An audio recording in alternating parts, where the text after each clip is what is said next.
Oman নিয়ে আপনার এই তথ্যের বিষয়ে সতর্ক হওয়া প্রয়োজন। বর্তমানে জানুয়ারি 2026 ওমানে ফ্রি ভিসা বা আগের মতো উন্মুক্ত পদ্ধতিতে লোক নেওয়ার কোনো সরকারি ঘোষণা নেই, বরং ওমান সরকার প্রবাসী কর্মীদের জন্য নিয়ম আরও কঠোর করেছে।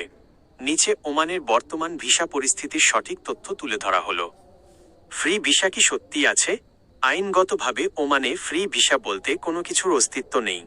ওমানি আইনে একজন কর্মীকে অবশ্যই একটি নির্দিষ্ট কোম্পানি বা কফিলের স্পন্সর অধীনে কাজ করতে হয়। যারা ফ্রি ভিসা বলে লোক পাঠায় তারা মূলত দালালের মাধ্যমে বাইরে কাজ করার সুযোগ দেওয়ার কথা বলে, যা ওমানে সম্পূর্ণ অবৈধ।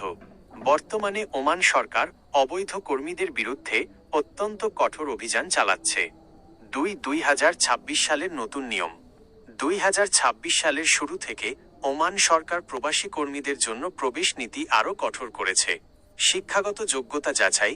এখন ওমানে যাওয়ার আগে কর্মীদের শিক্ষাগত ও পেশাগত সনদ যাচাই করা বাধ্যতামূলক করা হয়েছে। পেশাগত লাইসেন্স। দক্ষ কর্মীদের ক্ষেত্রে কাজের লাইসেন্স না থাকলে ভিসা দেওয়া হচ্ছে না। নিবন্ধন ও কঠোর শাস্তি। ভুয়া তথ্য বা জাল সনদ দিয়ে ওমানে প্রবেশের চেষ্টা করলে কঠোর শাস্তির বিধান রাখা হয়েছে। 3.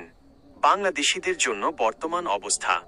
2023 সালের অক্টোবর থেকে ওমান বাংলাদেশিদের জন্য নতুন ভিসা বন্ধ রেখেছিল।